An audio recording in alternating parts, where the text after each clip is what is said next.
Life could be a dream. Life could be a dream. Shaboom.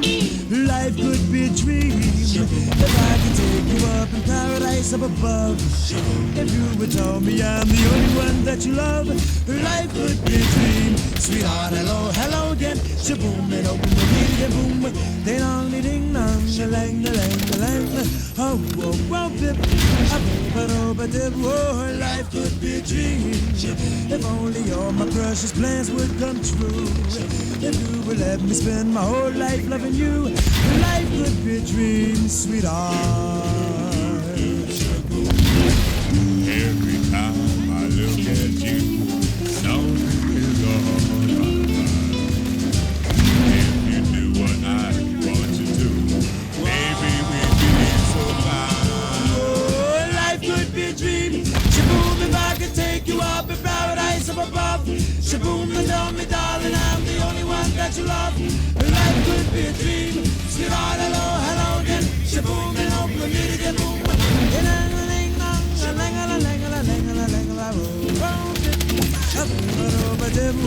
Life could be a dream. Life could be a dream, sweetheart.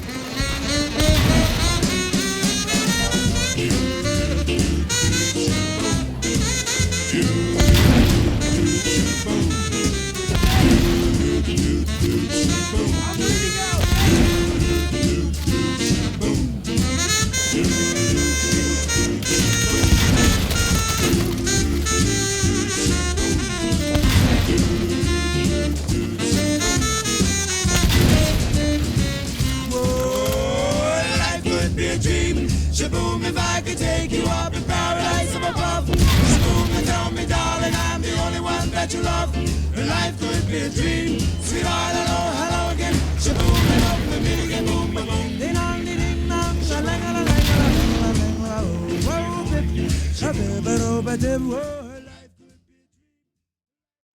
Okay, I'm going to keep this short and sweet because I don't want to waste all of your time, all right? If you want to get kills with the mines, right?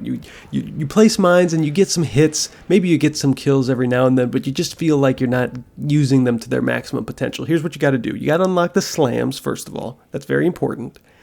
And then you create what I like to call the Tuna Slamwich, all right? You take a tuna mine. I call them tuna mines because they look like a can of tuna.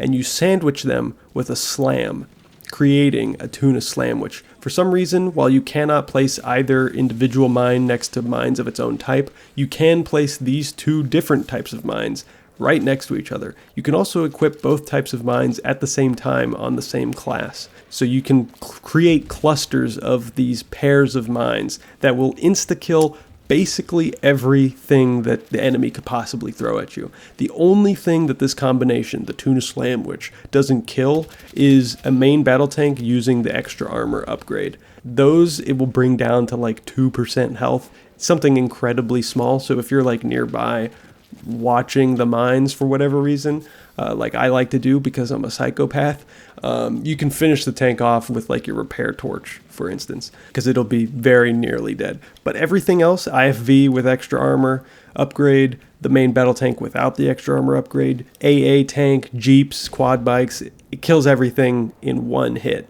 Insta death. There is no like stopping it. It's just they're gonna die. For some extra tips, you can use the anti-armor, anti-tank grenades that you get with the engineer class. You can just throw those at the ground. They immediately blow up like on impact, and they will create perfect little craters that you can put your mines in so that they're a lot harder to detect. They're just a lot harder to see. It's really effective. That's all I have to say about that. If you want some pointers on where to place your mines, I recommend putting them as close to the enemy HQ as you can, because you can catch the enemy with their pants down 90% of the time.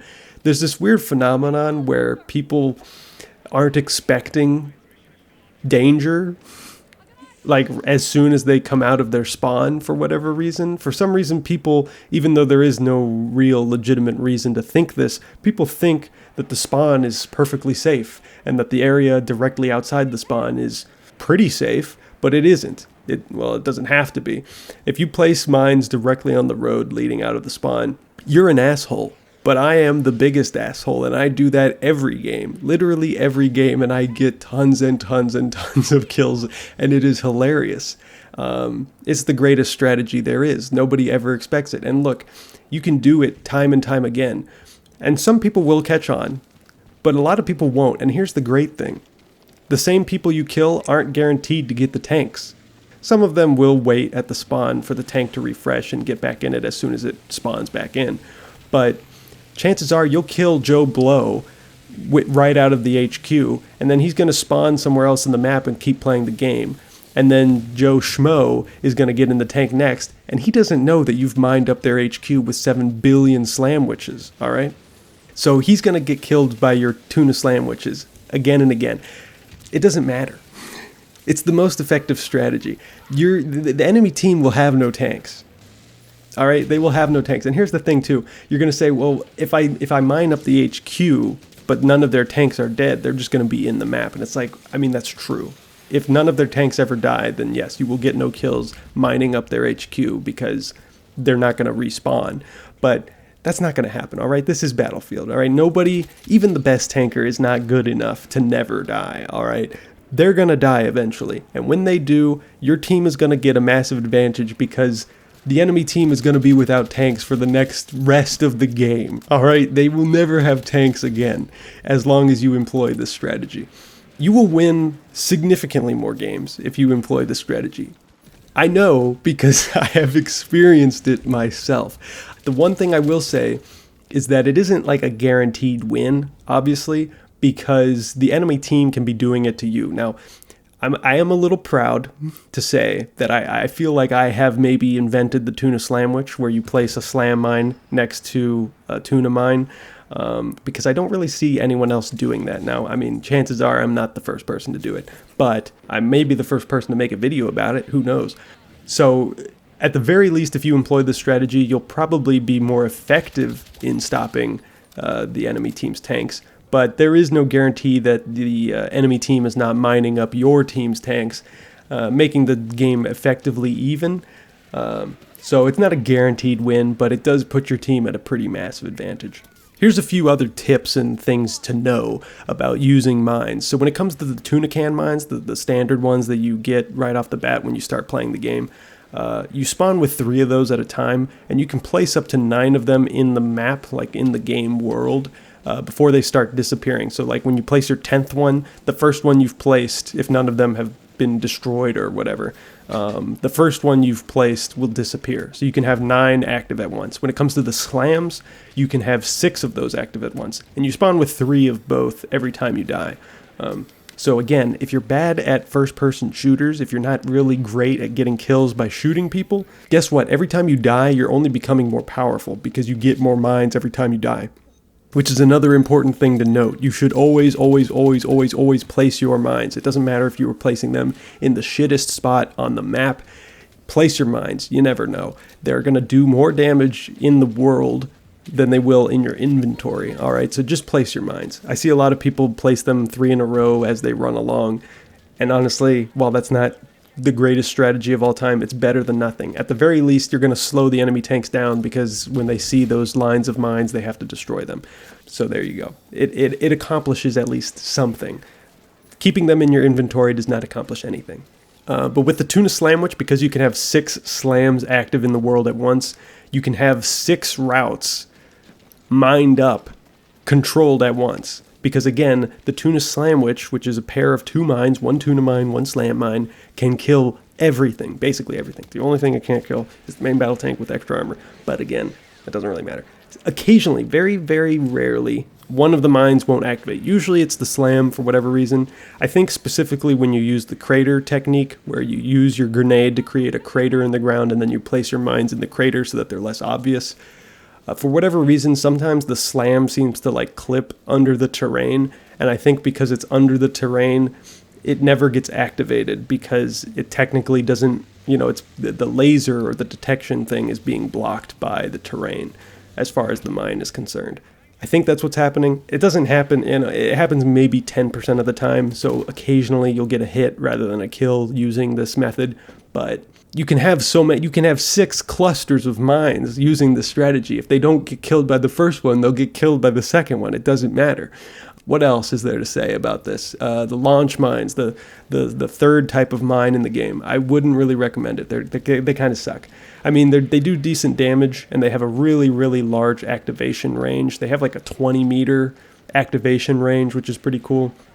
They're pretty easy to hide, but you only get one. You only spawn with one per life, and you can only place 2 at the same time. So once you place your third, the first one disappears. And 2 of those mines is only able to kill basically everything, but that means that you're only blocking off one path, which is really not that effective. I wouldn't mess around with the launch mines personally. I think if you're gonna go with mines, you should use the slams and the tuna mines. And if you're gonna only use one type of mine, so like if you want to use a launcher, because obviously if you're using 2 types of mines simultaneously, you're foregoing the launcher, which is kind of unfortunate, but you know, that is what it is. I think it's worth it personally. But if you're going to go with just one type of mine, I would recommend the tuna mines because they do so much damage. They do like 80% damage. Before I started doing the testing, if you had asked me, I would have said, oh yeah, those mines, they probably do like 30 to 40% damage. No, they do like 80% damage. It is insane. You only ever need to use 2 of the tuna mines to kill literally everything. It'll be overkill for literally everything to use 2. So if you're going to use just one type of mine, I would recommend that. Like I said, you can have 9 of those active on the map at once. So that's 4 routes that you can cover because you're going to do clusters of 2. And then you have an extra mine that you can put up your ass or something. I don't know. Slams, you can put them on the wall. I wouldn't recommend it. They do less damage to the sides of vehicles than they do to the bottoms of vehicles, so I would always recommend putting the slams on the ground. Other than that, what maps are good for mines? Manhattan Bridge and Iberian Offensive are the 2 best maps for mines, in my opinion. Liberation Peak and Siege of Cairo are pretty good. New Sobek City is okay, and then Mirak Valley and Operation Firestorm are pretty shit for mines because they're so big and open. You can't really guarantee where the vehicles are going to drive on that map. There are some main roads, but there really isn't any guarantee that the tanks are going to drive on those paths because the maps are so open. And also, the more open a map is, the less the vehicles are going to move around anyway because there's larger sight lines that they can just sit back and farm infantry from really far away. So yeah. Best map, hands down, is Manhattan Bridge for mines. Every time I play that map and use this strategy, I get like fucking 10 to 15 kills on just mines, and I'll blow up like 8 tanks. It's insane. I will say the one downside to using the HQ strategy, where you just mine up their HQ and kill them as soon as they come out, is that you'll be getting less kills because there's less time for people to spawn in the tank alongside the driver. So you'll really only ever be killing the tank and the driver, which is just 1 kill. It's definitely worth it because getting rid of the tank is really what you're after. But if you're going for like big multi-kills on tanks that are completely full or whatever, it's not really the best strategy because there's not really enough time for it to fill up. So yeah, there's that. I think that's pretty much everything that you need to know about mines in order to get more kills. Honestly, I am a little hesitant to make this video because I've just been having so much fun seemingly being the only person that actually knows about these strategies, but you know, it's for the good of the people, and this video is probably going to get like 10 views anyway, so it is what it is. But yeah, I hope you enjoy using mines. I wish you the best of luck. It's incredibly hilarious. It makes you a big asshole, but it is so funny I don't care. Anyway, thanks for watching, and I will catch you later.